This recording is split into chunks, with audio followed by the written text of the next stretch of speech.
ምናልባት እግዚአብሔር የእነሱን ጸሎት እየሰማ ብዙዎችን ታድጓል። እና እግዚአብሔር እንዲህ ያሉትን ያብዛልን። ድካም አለ ልላችሁ ብዬ ነው። ከሌሊት ጀምሮ አገልግሎት አለ፣ ድካም አለ። ይሄ በሙሉ እኛ የዘላለም ሕይወት እንድንወርስ የሚደረግ ኦርቶዶክሳዊ መልክ እንዲኖረን፣ ኦርቶዶክሳዊ ስርዓት እንዲኖረን፣ ኦርቶዶክሳዊ አለባበስ ስርዓት እንዲኖረን፣ ኦርቶዶክሳዊ አነጋገር ስርዓት እንዲኖረን፣ የኦርቶዶክሳዊ አነጋገር ስርዓት እንዲኖረን፣ መንፈሳዊ አነጋገር ስርዓት እንዲኖረን።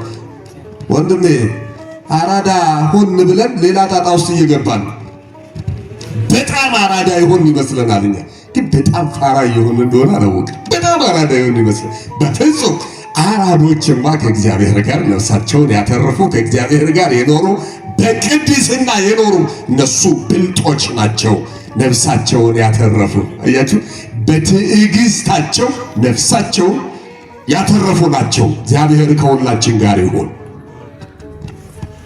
እግዚአብሔር ልጆች ቅዱስ ማቴዎስ ባነሳነው የመጽሐፍ ቅዱስ ክፍል ላይ ሽሽታችሁ በክረምት አይሆን አለ። በምን አይሆን አለ?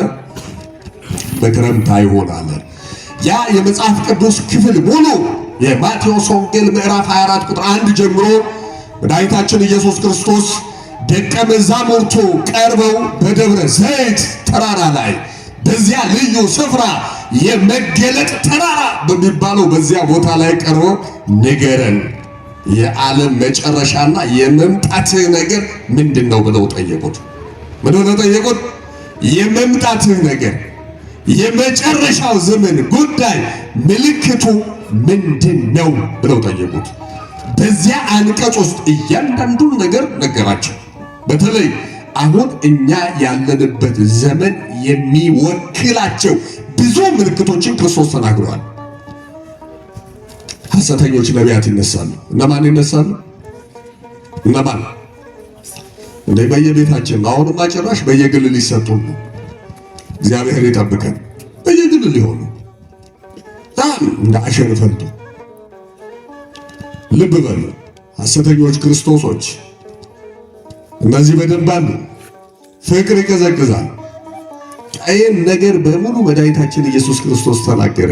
መጨረሻ ላይ ግን ለዚህ ማጠቃለያ ያደረገው ሽሽታችሁ በክረምት አይሆን አለ። በምን አይሆን አለ? ሁለኛ አሁን ያለንበት ጊዜ ዘመነ ክረምት ነው። ክረምት ሲገባ ትናንት ተነጋግረናል። ክረምት ይገባል። ሲገባ አሁን ክረምቱ አካባቢውን ሁሉ አረንጓዴ አድርጓል።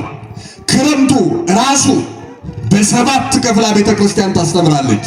ክረምቱን አሁን በአተ ክረምት ነው ብለናል። ክረምት የመጀመሪያው ክረምት ዝናብ ሲዘንብ ቅጠል እንጂ ፍሬ አይገኝም። ምን አይገኝም? ምን አይገኝም? ፍሬ አይገኝም። ስለዚህ ሽሽታችሁ በክረምት አይሁን የሚለው የመጀመሪያው ወደ እኔ ስትመጡ ቅጠል ብቻ ሆናችሁ ፍሬ ሃይማኖት ሳይኖራችሁ ፍሬ ምግባር ሳይኖራችሁ ፍሬ ክርስትና ሳይኖራችሁ ወደ እኔ እንዳትመጡ። ስደት ብሎ ያለው ደግሞ በስጋ ያለውን ስደት ሳይሆን የነፍስ ስደት እንዳይገጥማችሁ። የምን ስደት? ነፍስ ስደት። ሰው በስጋው ስደት ቢገጥመው በአንድም በሌላ መንገድ የሚያስጠጋው ካገኘ ይጠጋል። ጎረቤት ሀገር ይጠጋል። እንደምታውቁት በየብዙ ሀገር በየብዙ ቦታ የስደተኞች ካምፕ የሚባል ሪፊውጅ ካምፕ የሚባላል። ማን ነው እዛ የሚኖረው? ስደተኞች፣ ኢትዮጵያውያን ስደተኞች ተሰደው ወይ ሶማሌ ወይ ምናምን የሆነ ቦታ ካምፕ አለ። እዛ ይሰደዳሉ። ለጊዜው ስጋቸውን ያቆያሉ። ከዛ ጊዜ ሲያገኙ ደግሞ ሊሄዱ ወደ ሌላ ቦታ ሊሻገሩ ይችላሉ። ይሄ ስደት እንደሱ ያለ ስደት አይደለም ወገኖች። ወገኔ የነፍስ ስደት ነው። የነፍስ ስደት ደግሞ አድራሻው መቆያ የለው። ይሄ ካቶሊኮች ትምህርት አለ። በዚህ በቴዎሎጂው ወንድም የመምህር ታመነ ያግዘኛል። ይሄ ፐርጋቶሪ የሚባል አለ፣ ማቆያ። አንድ ሰው ይላሉ እንደው የጅል ትምህርት እኮ ነው። ነፍስ ኃጢአት ከሰራች ለተወሰነ ጊዜ ፐርጋቶሪ የሚባል ቦታ አለ፣ ማቆያ ነው እሱ።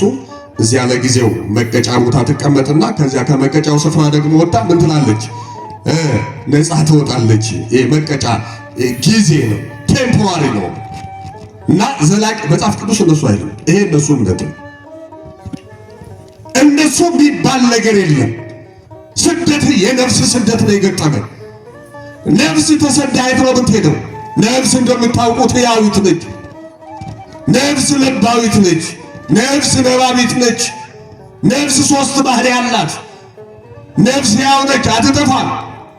ኢየሱስ ክርስቶስ ሕያው ነው፣ ሕያው ባህሪ ነው። ስለዚህ ከሕያው ባህሪነቱ የሰው ልጆች በነፍሳቸው እንዲካፈሉ አድርጎናል። እንካፈላለን በነፍሳችን። በሥጋችን ለጊዜው መቃብር እንወርዳለን። መቃብር መውረዳችን ተስፋ ያስቆረጠንም ትንሣኤ ዘጉባኤ የሚባል አለን። ስለዚህ እንነሳለን፣ እንደ መልካችን ለቅጣት እንነሳለን። ነፍስ ግን አትሞትም፣ አትበሰብስም። ሕያው ነን፣ በነፍሳችን እናውቃለን። ምን እንላለን? በምን እናውቃለን? በነፍስ። መቼም አሁን ቲክታኩ ምናምኑ ስላለ አንዳንድ አጫጭር ነገርኛም ሰው እንዲረዳ አንዳንድ ነገሮች ጣልጣል እናደርጋለን። እንደው ሰው ሲመክረን ነፍስ ታውቃለች ወይስ አታውቅም? ጥያቄ እየሰማችሁኝ? ቤተሰብ ጥያቄ ልጠይቅ ነው። ከኛ ቤተሰብ መካከል መቼም ሁሉ ቤተሰብ ላይ በሞት የተወሰዱ ሰዎች አሉ። እነሱ እኛን ያውቁናል ወይስ አያውቁንም? በነፍሳቸው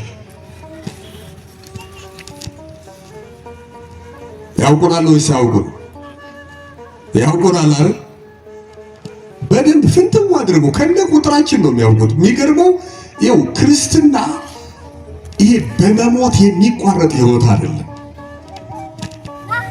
ለዚህ ነው መጋደል የሚያስፈልገው።